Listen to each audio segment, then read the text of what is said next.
बच्चों, स्वागत है आपका हमारे YouTube चैनल पे। मैं हूँ गायत्री और आज जो टॉपिक हम कवर करने वाले हैं वो है मैनेजरियल इकोनॉमिक्स। मैनेजरियल इकोनॉमिक्स क्या काम आती है?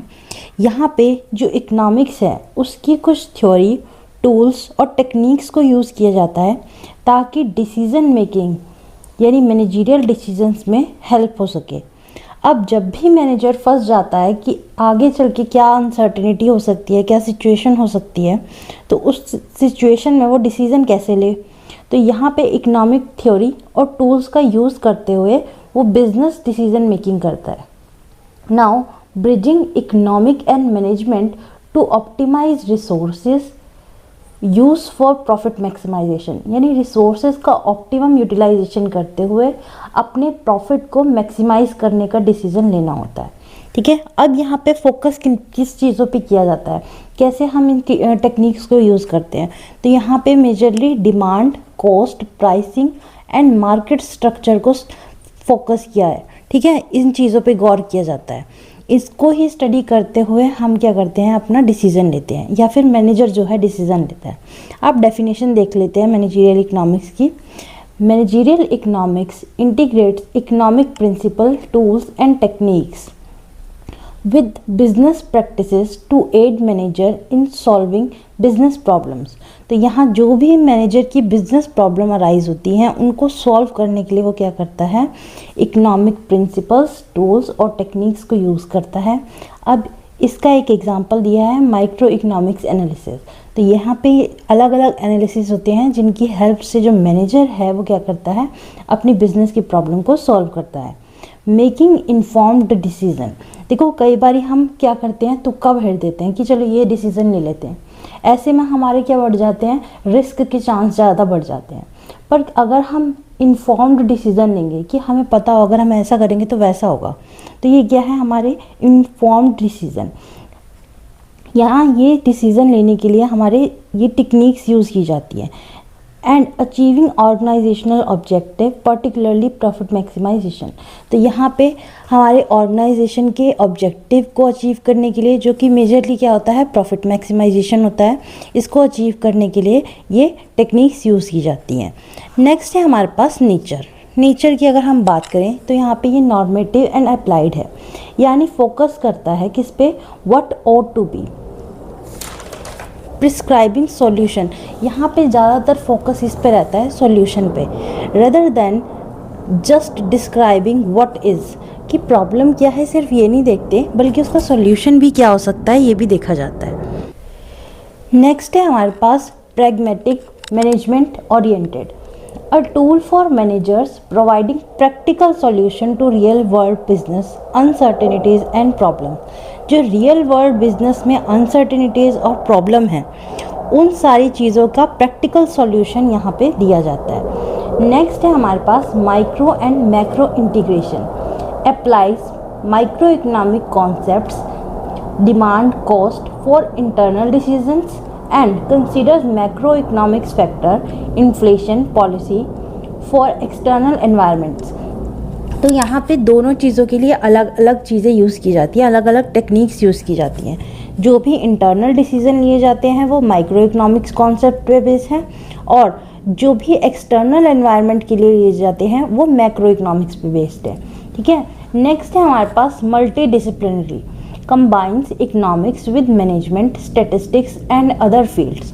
तो यहाँ पे जो हमारी इकोनॉमिक्स है उसको अलग अलग फील्ड से जोड़ा जा रहा है ताकि हम बेस्ट डिसीजन ले सकें। मैनेजमेंट से भी जोड़ा जा रहा है, उसके स्टैटिस्टिकल डाटा से भी जोड़ा जा रहा है और अदर फील्ड से भी जोड़ा जा रहा है।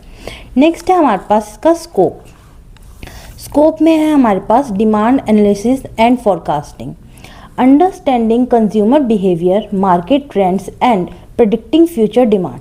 तो यहाँ पे डिमांड एनालिसिस में क्या किया जाता है, कंज्यूमर के बिहेवियर को समझा जाता है, मार्केट ट्रेंड को देखा जाता है और उसके अकॉर्डिंग फ्यूचर डिमांड प्रेडिक्ट की जाती है। ठीक, नेक्स्ट है हमारे पास production and cost analysis, efficient resource allocation, production function and cost minimisation. तो यहाँ पे जो रिसोर्सेज हैं उनका एफिशिएंट एलोकेशन किया जाता है, यानी उनको ऐसी जगह से लाया जाए जहाँ पे हमारे को कॉस्ट कम पड़े और मैक्सिमम उसको यूटिलाइज कर सकें। देन प्रोडक्शन फंक्शन को देखा जाता है और कॉस्ट मिनिमाइज। देखो कॉस्ट जितनी कम होगी हम उतना ज़्यादा मार्जिन बचा पाते हैं, तो ये एक इम्पॉर्टेंट रोल प्ले करता है कॉस्ट मिनिमाइजेशन। नेक्स्ट है pricing decision, strategies for settling prices considering cost, competition and market structure. तो यहाँ पे प्राइसिंग की स्ट्रेटजी क्या रहती है, किस तरीके से आप प्राइसिंग डिसीजन लेते हैं। तो इसमें क्या देखा जाता है, एक तो हमारी जो कॉस्ट पड़ी है वो देखी जाती है, फिर कंपटीशन क्या है मार्केट में, वही सामान कितने में और लोग बेच रहे हैं, देन मार्केट स्ट्रक्चर देखा जाता है। ठीक है, नेक्स्ट है profit management, techniques for maximising profit including break even analysis. तो ये ब्रेक इवन एनालिसिस को यूज़ करते हुए, टेक्निक को यूज़ करते हुए हमारे प्रॉफिट को मैक्सिमाइज किया जाता है। नेक्स्ट है हमारे पास कैपिटल मैनेजमेंट।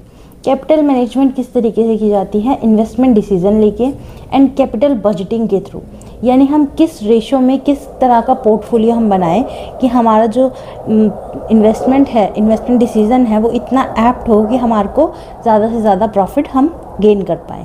नेक्स्ट है हमारे पास macro economics factors, analysing national income, business cycle, monetary fiscal policy and their impact. तो यहाँ पे हमारे मैक्रो इकोनॉमिक फैक्टर कौन से होते हैं, जो भी बिजनेस के बाहर के फैक्टर्स हैं, जो एक्सटर्नल फैक्टर्स हैं वो इम्पैक्ट करते हैं। तो उसमें है हमारी नेशनल इनकम, बाकी के जो कॉम्पिटिटर हैं या बिजनेस हैं, then business cycle, monetary fiscal policy और उसका प्रभाव किस तरीके से हमारे बिजनेस के ऊपर पड़ने वाला है। नेक्स्ट है सिग्निफिकेंस। अब मैनेजरियल इकोनॉमिक्स की ज़रूरत क्या है हमें, सबसे पहले है इन्फॉर्म्ड डिसीजन मेकिंग। हम हवा में तीर ना चलाएं, हमें पता हो हमें एग्जैक्टली क्या कब चाहिए।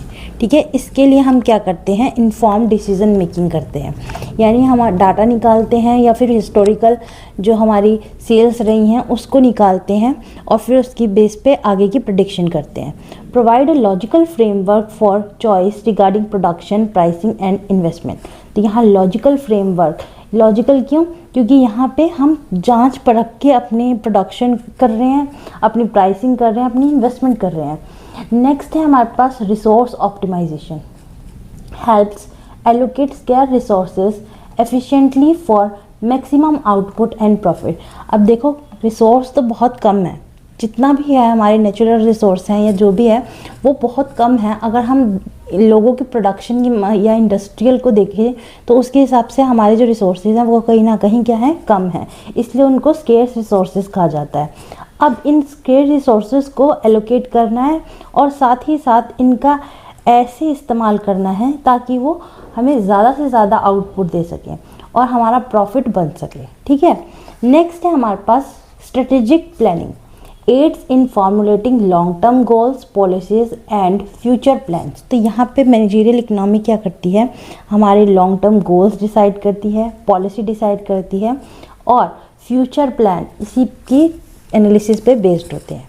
नेक्स्ट है हमारे पास risk and uncertainty management, offers tools to analyse and manage risk in dynamic environment. तो जब यहाँ पे हमारे बिजनेस जो है उसका एनवायरनमेंट इतना डायनेमिक है, यानी चेंजिंग है, हर टाइम एक अनसर्टेनिटी बनी हुई है, ऐसे में हम क्या कर रहे हैं, इन टूल्स को यूज़ करके एनालाइज करके अपने रिस्क को मैनेज कर रही हैं। ठीक है, then bridging theory and practice, connect abstract economic theory to concrete business situation.